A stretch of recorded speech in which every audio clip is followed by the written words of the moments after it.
নমস্কার বন্ধুরা, আমি আবার একটা নতুন ভিডিও নিয়ে চলে এলাম। শুভ দুপুর, সবাইকে ভালোবাসা জানিয়ে আমি একটা নতুন ভিডিও, এবং খুব সহজে হয় এবং জিনিসগুলো সবার ঘরে সবসময়ই থাকে মোটামুটি। আমি প্রথমে মটর ডাল অল্প ভিজিয়ে বড়া করেছি, সেটা করা দেখাইনি। মটর ডালকে একটু কাঁচা লঙ্কা দিয়ে পেস্ট করে নিয়ে তারপর আমি একটু পাকা তেঁতুল ভিজিয়ে রেখেছিলাম জলে অনেক সকালে। সেই পাকা তেঁতুলটা নিংড়ে কাঠটা শুধু নিয়েছি।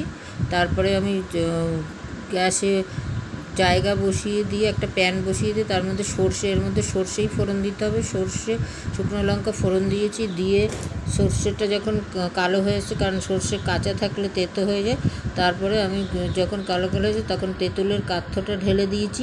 দেওয়ার পর যখন ফুটতে শুরু করলো তখন আমি এক জায়গায় 6টা ডালের বড়া আর তার মধ্যে চিনি, নুন, হলুদ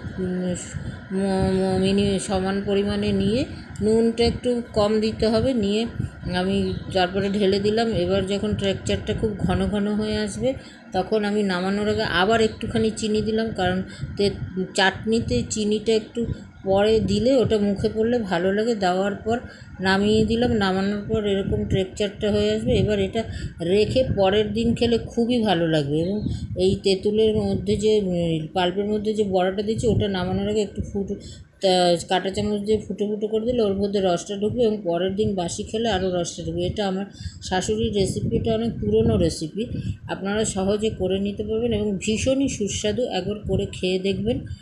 আর আপনারা খুব কম সময়ে অনেক ভালোবাসা দিয়েছেন। প্লিজ আমার চ্যানেলটা সাবস্ক্রাইব করবেন, শেয়ার করবেন, কমেন্ট করবেন। তাহলে এখন আসছি, দেখা হবে আবার পরে একটা সহজ ভিডিও নিয়ে। এই চাটনিটা করতে এই তেঁতুল আর মটর ডাল বড়া বানিয়ে নিয়েছি, এগুলো মোটামুটি সহজের সবার ঘরে থাকে, তবে খুব সুস্বাদু, ভালো লাগবে খেতে। একবার করে দেখবেন। আসলাম তাহলে।